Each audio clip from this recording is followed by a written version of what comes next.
Good afternoon everyone, আমি Sulagna. Insights of মাইন্ডের নতুন একটি ব্লগে আপনাদের অনেক অনেক স্বাগত জানাই।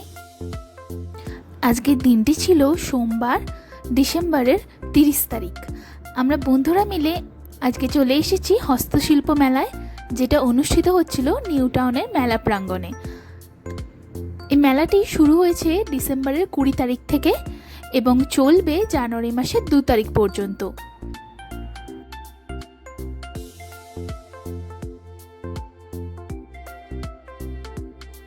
চলুন এবার ঘুরে দেখা যাক। এই যে প্রথমে এই পাশটায় দেখছেন, এখানে সমস্ত কিছুই কাঠের তৈরি ছিল। এরপর এই যে এই দিকটায় প্রথমে ছিল হোম ডেকোরেশনের জন্য কিছু জিনিস, আর তার পাশেই ছিল মাটির তৈরি কিছু বাসনপত্র, যেমন কাপ, বাটি, আরও অনেক কিছু। এইখানটায় একটা ছোট বুটিক মতো ছিল, এখানে শাড়ি এবং তার সাথে সাথে কাঁসার বাসনও পাওয়া যাচ্ছিল। এই পাশে ছিল কার্পেট এবং ঘর সাজানোর কিছু জিনিস। তারপর এই দিকটায় ছিল আচার, পাঁপড়, কিছু খাবার জিনিস। এখানটাতেও তারপর দেখলাম যে কাঠের জিনিস রয়েছে। আর এই পাশটায় ছিল ঠাকুর সাজানোর কিছু জিনিস, ঠাকুরের জামা কাপড়, সিংহাসন সাজানোর জিনিস। আর তার পাশেই ছিল হোম ডেকোরেশনের জন্য খুব সুন্দর সুন্দর প্লাস্টিকের ফুল। এখানটায় ছিল ঠাকুরের ছবি দিয়ে ক্যালেন্ডার, আর তার পাশটাতেই ছিল ওয়াল ডেকোরেশনের জন্য খুব সুন্দর সুন্দর ছবি। তারপর এই দিকটায় ছিল সুন্দর সুন্দর টুপি এবং ব্যাগ, সমস্তটাই ছিল হাতে তৈরি করা।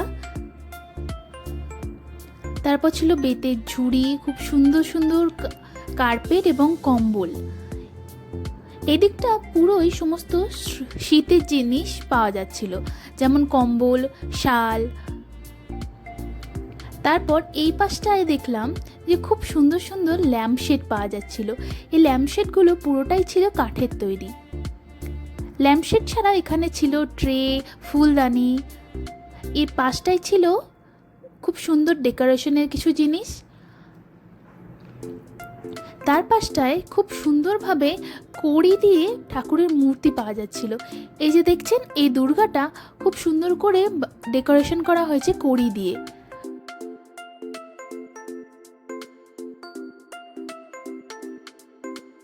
দেখুন কি সুন্দর দেখতে লাগছে।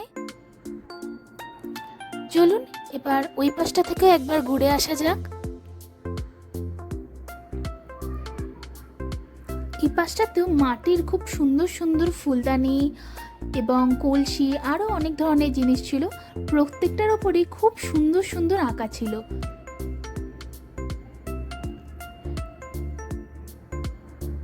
তাছাড়া এই পাশটায় দেখুন, এই পাশটায় ছিল বেতের টেবিল, চেয়ার, ল্যাম্পশেড, ঝুড়ি, আরও অনেক জিনিস। এই পাশটায় একটা ছোট দোলনাও ছিল। তারপর এই পাশটায় ছিল কাঠের আসবাবপত্র, যেমন কাঠের টেবিল, চেয়ার, এগুলোও ছিল ছোট বেডসাইড টেবিল। তাছাড়াও ঘর সাজানোর জন্য আরও অনেক ছোট ছোট শোপিস মতোও ছিল কাঠের তৈরি।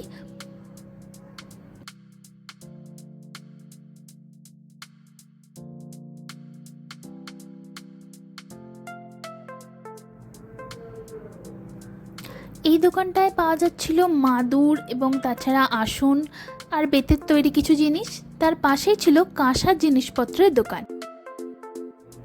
এই দোকানটায় খুব সুন্দর সুন্দর ওয়াল ডেকোরেশনের জিনিস পাওয়া যাচ্ছিল।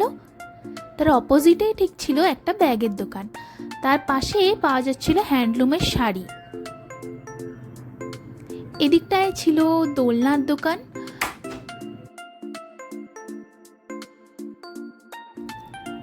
চলুন এবার অন্য দিকটা থেকে একটু ঘুরে আসা যাক।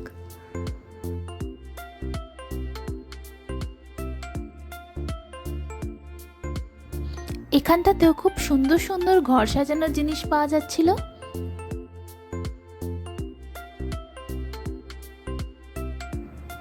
প্রথমেই ছিল শীতের সমস্ত সরঞ্জাম, তারপর হ্যান্ডলুমের জামা কাপড়ের দোকান ছিল, আর তারপর ছিল কার্পেটের দোকান।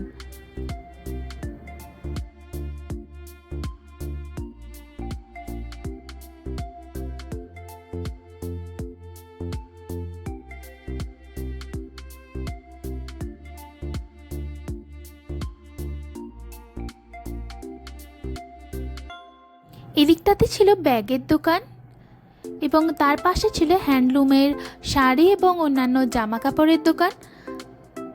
তার ঠিক পাশটাতেই খুব সুন্দর সুন্দর পেন্টিং পাওয়া যাচ্ছিল ওয়াল ডেকোরেশনের জন্য।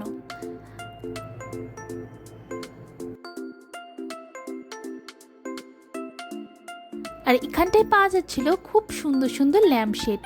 এই ল্যাম্পশেডগুলো প্রত্যেকটার ওপরের আঁকাগুলো ছিল ইউনিক, আর এগুলোকে দেখে বোঝাই যাচ্ছিল না যে এগুলো হাতে আঁকা।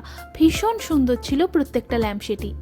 তার পাশে খুব সুন্দর সুন্দর ছবি পাওয়া যাচ্ছিল, এগুলো ওয়াল ডেকোরেশনের জন্যই ছিল। এই পাশটাই ছিল বাচ্চাদের খেলনার দোকান, আর তার পাশে পুরোটাই ছিল শাড়ি। এই প্রত্যেকটা শাড়ির দোকানই বিভিন্ন জেলা থেকে ছিল।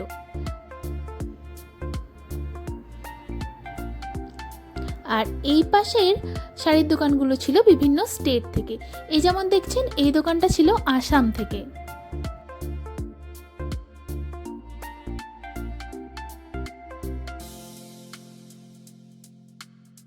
এই সমস্ত দোকানগুলিতে শাড়ি ছাড়াও এই সমস্ত জেলা এবং রাজ্যগুলির যে বিশেষ বিশেষ ধরনের জামা কাপড়গুলো রয়েছে সেগুলিও পাওয়া যাচ্ছিল। এই পাশটাও পুরো জামা কাপড়েরই দোকান ছিল।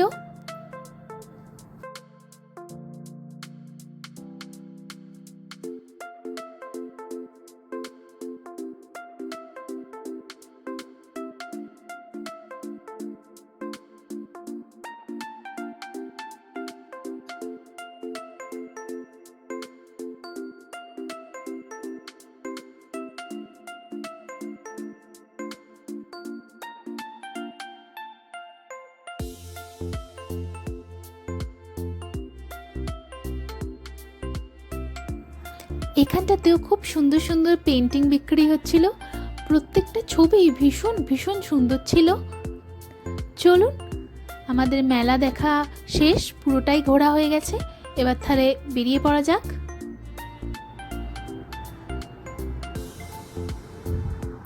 মেলার ঠিক পাশেই ছিল ফুড কোর্ট। মেলায় এসেছি আর কিছু খাবো না তা তো হতে পারে না। চলুন দেখা যাক ফুড কোর্টে কী কী দোকান রয়েছে। এই ফুড কোর্টে বিভিন্ন জেলা থেকে তাদের যে বিশেষ বিশেষ খাবারগুলো রয়েছে সেই অনুযায়ী দোকান ছিল। এই যেমন আমরা এই দোকানটায় দাঁড়ালাম, এখানে মালদার যে সমস্ত বিখ্যাত মিষ্টি ছিল সেগুলো পাওয়া যাচ্ছিল। এখান থেকে আমি একটা চুষির পায়েস আর রসগোল্লা নিয়ে নিয়েছিলাম। ভীষণ ভালো খেতে ছিল প্রত্যেকটা মিষ্টি।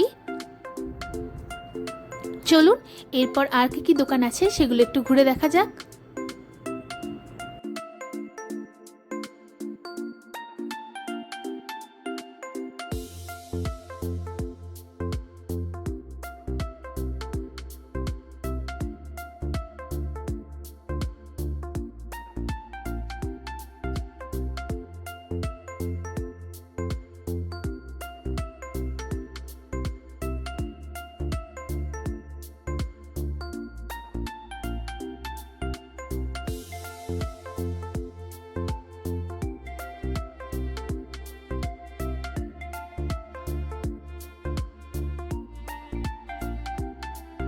মিষ্টি খাওয়ার পর আমরা চলে এসেছিলাম ফুচকা খেতে।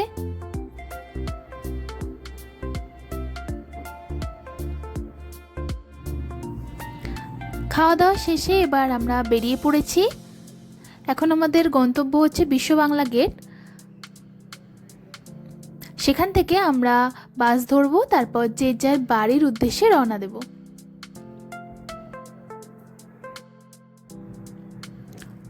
চলুন এবার তাহলে বাড়ি ফেরা যাক।